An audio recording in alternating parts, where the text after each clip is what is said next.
اور جب کوئی فیصلہ نہیں ہوتا، سیدنا علی کی رائے یہ تھی کہ امیر کے ہاتھ پر بیعت سارے مسائل میں سے سب سے بڑا مسئلہ ہے، اگر تم یہ بیعت نہیں کرو گے باقی صوبوں کے لوگوں پر برا اثر پڑے گا۔ اور امیر معاویہ کی رائے یہ تھی کہ یہ مرنے والا عام آدمی نہیں، خلیفۃ المسلمین داماد رسول شہید ہوا ہے، اگر اس کے قاتل گرفتار نہ ہوئے تو عوام پہ برا اثر پڑے گا کہ یہاں تو خلیفہ کا خون محفوظ نہیں، ہمارا کیسے رہے گا۔ دونوں کی اپنی اپنی رائے، دونوں کے اپنے اپنے دلائل، اور جب فیصلہ نہ ہو سکا تو بالآخر 37 ہجری ماہ سفر میں لڑائی شروع ہوئی اور یہ لڑائی کئی دن تک جاری رہی۔ سیدنا علی کی فوج کا دباؤ بڑھا، شامی فوج کے پاؤں اکھڑے تو سیدنا معاویہ رضی اللہ عنہ کے گروہ میں سے ایک دستے نے اپنے نیزوں پہ قرآن پاک کو بلند کیا اور کہا ہمارے اور تمہارے درمیان اللہ کی کتاب ہے، ہمارے اور تمہارے درمیان اللہ کی کتاب، جو فیصلہ کرے گی ہم منظور کریں گے۔ سیدنا علی کی فوج نے جب نیزوں پہ بلند ہوتی ہوئی اللہ کی کتاب کو دیکھا تو جنگ روک دی، اور دونوں طرف سے 2 ثالث مقرر ہوئے، حضرت علی کی طرف سے ابو موسیٰ اشعری رضی اللہ عنہ وارضا، اور امیر معاویہ کی طرف سے عمر بن عاص، اور ان کو رمضان تک کا وقت دیا گیا کہ رمضان کے اندر تم اپنا فیصلہ سنا دیجئے۔ اس کے بعد امیر معاویہ دمشق کی طرف لوٹ آئے، سیدنا علی کوفے کی طرف روانہ ہو گئے۔ سیدنا علی رضی اللہ عنہ وارضا کی فوج کے اندر اس ثالثی کے مسئلے پر اختلاف پیدا ہوا۔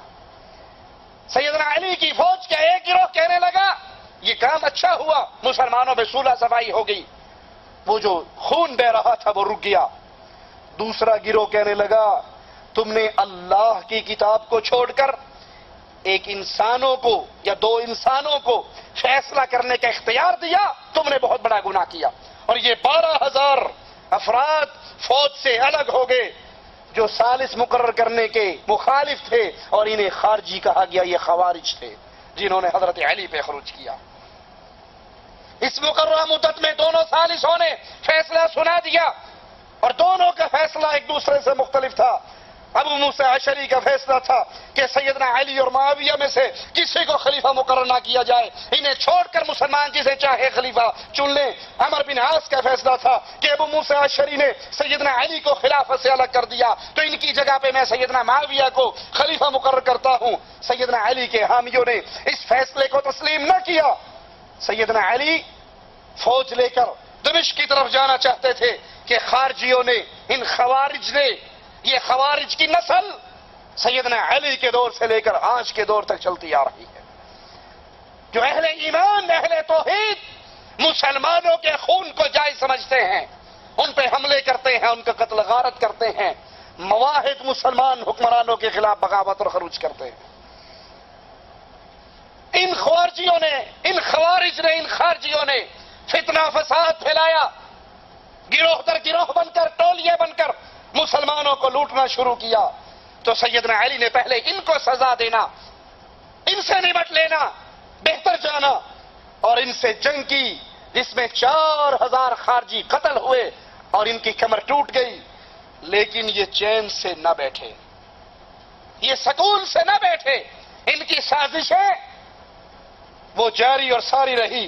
بالآخر ان خارجیوں نے سیدنا علی، سیدنا معاویہ، سیدنا عمر بن عاص رضی اللہ عنہم اجمعین، ان تینوں کو قتل کرنے کا پروگرام بنایا۔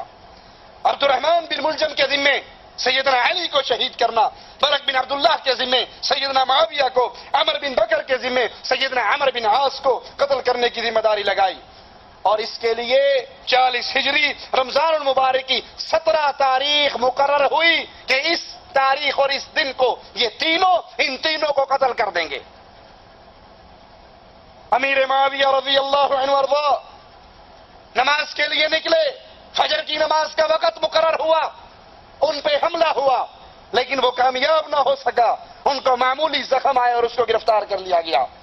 عمر بن عاص رضی اللہ عنہ وارضا اس دن بیمار تھے، انہوں نے نماز کی ڈیوٹی کسی اور کے ذمہ لگائی تھی، نماز کی ڈیوٹی کسی اور کے ذمہ لگائی، کیونکہ مسلمانوں کا خلیفہ مسجد کا امام بھی ہوا کرتا ہے۔ مسلمانوں کا خلیفہ، مسجد کا امام، مصلی کا امام۔ ہم اپنے بچوں کو قرآن کیوں نہیں پڑھاتے؟ دین کیوں نہیں پڑھاتے جی؟ دین پڑھ کے، قرآن پڑھ کے مسجد تڑ ہی بڑھنا نا، مسجد تڑ۔ جو بچہ ذہین فطین ہے اس کے لیے اچھی تعلیم، انگلش میڈیم سکول، سائنس کی ایجوکیشن، اچھا ٹیوٹر، اچھی تعلیم، خرچہ ہوگا۔ میرا بیٹا ڈاکٹر بنے گا، میرا بیٹا انجینئر بنے گا، میرا بیٹا پروفیسر بنے گا، میرا بیٹا MBA کرے گا، میرا بیٹا فلاں کرے گا۔ اور جو ڈل ہو، کمزور ہو، اس کو کہ یہ انگلش میڈیم سکول میں تو نہیں پڑھ سکتا، انہوں مسیح ہی پایا ہو، قرآن حفظ کر لے گا، اپنا پیٹ سے پالتا ہی رہے گا۔ قرآن کا حافظ، مسجد کا امام ہمارے نزدیک برا، کمزور، کمی، کمین۔ آپ نے دیکھا نہیں نابینے کو ہمارے ہاں کیا کہتے ہیں؟ نابینے کو، وہ بندہ نابینا جا رہا ہو، اندھا جا رہا ہو، حافظ صاحب، نہیں سنا آپ نے؟ نابینے کو حافظ کہیں گے۔ کسی نے پینٹ شرٹ پہنی، بابو بنا، اینک لگائی، اچھا بہترین ویل ڈریس ہے، اس کو کوئی حافظ نہیں کہے گا۔ سر اور اندھا، اس کو بیچارے کو ایک سورت بھی یاد نہ ہو، اس کہیں گے حافظ صاحب، حافظ صاحب، آگے گلی بند ہے، حافظ صاحب ادھر مڑ جاؤ۔ کیوں؟ یہ ذہن کے اندر گندی سوچ اتنی بس چکی ہے کہ جو اندھا ہوتا ہے سوائے قرآن کا حافظ بننے کے اسے کوئی کام نہیں آتا، وہ صرف حافظ بنتا ہے۔ جو اندھا ہوتا ہے وہ صرف حافظ بنتا ہے۔ بیٹا لنگڑا ہو، بچہ لولا ہو، اندھا ہو، ڈل ہو، مسجد میں ڈال دیں گے۔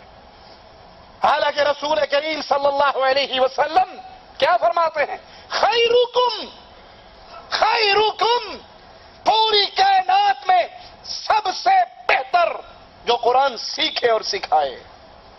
ڈاکٹر بہتر نہیں، انجینئر بہتر نہیں، امیر بہتر نہیں، مالدار بہتر نہیں، وزیر بہتر نہیں، خیرکم، پوری انسانیت میں سے سب سے بہتر وہ ہے جو قرآن پڑھتا ہے اور پڑھاتا ہے، سیکھتا ہے اور سکھاتا ہے۔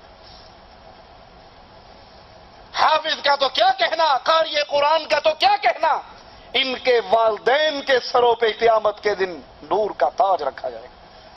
جائیے پوری احادیث کو پڑھ لیجئے، کہیں آپ پڑھ لیں، مالدار کے سر پہ تاج، ڈاکٹر کے سر پہ تاج، جو اسپیشلسٹ ہو اس کے سر پہ تاج۔ قرآن کا حافظ غریب ہے یا امیر، چھوٹا ہے یا بڑا، اس کے سر پہ، اس کے والدین کے سر پہ نور کا تاج رکھا جا رہا ہے۔ اور اس سے کیا، اس کے والدین سے یہ سلوک، اس سے سلوک کیا ہے؟ اقرا وارتفع، پڑھ اور جنت کے درجے چڑھ، جہاں تیرے منہ سے آخری آیت نکلے گی جنت میں وہی تیرا ٹھکانہ ہوگا۔ تو مسلمان خلیفہ مسلمانوں کی مسجد کا امام بھی ہوا کرتا ہے۔ یہ امامت چھوٹی چیز نہیں ہے۔ ہم نے اپنے ملکوں کے اندر سب سے ڈی گریڈ جس پیشے کو قرار دیا وہ امامت ہے۔ جسے کوئی کام نہ آتا ہو، کیا کہیں گے جی، اس کو امامت لگا دو، اس کو مسجد میں لگا دو، جی اس کو ملا بنا دو، اس کو مولوی بنا دو، اس کو مسجد بنا دو۔ حالانکہ اللہ کے حبیب علیہ الصلوۃ والسلام اس قرآن کے قاری کو سب سے بہتر، سب سے افضل اور سب سے اعلیٰ قرار دے رہے ہیں۔ امیر معاویہ رضی اللہ عنہ وارضاہ پر حملہ ناکام ہوا، معمولی زخمی ہوئے، اور عمر بن عاص بیمار تھے، انہوں نے اپنی جگہ کسی اور کو نماز کے لیے بھیجا۔ لیکن سیدنا علی رضی اللہ عنہ وارضاہ مسجد کی طرف جا رہے ہیں۔ عبد الرحمن ابن ملجم، یہ مجرم، یہ اللہ کا دشمن، راستے کے اندر گھات لگا کر بیٹھا ہے اور اپنی تلوار کو زہر سے بھرا ہوا سیدنا علی کے اوپر وار کرتا ہے، جو ان کے سر پہ پڑتا ہے۔ آپ زخمی ہو جاتے ہیں اور کہتے ہیں اس کو پکڑ لو۔ اپنے بیٹے حسن حسین کو بلاتے ہیں، وصیت کرتے ہیں اور کہتے ہیں اس کے ساتھ اچھا سلوک کرنا، اگر میں بچ گیا میں خود اس سے جو چاہے ماجرا کروں، چاہے انتقام لوں، سزا دوں اور چاہے معاف کر دوں، لیکن اگر میں اس زخم میں مارا گیا پھر قیامت کے دن میں اس سے بدلہ لوں گا۔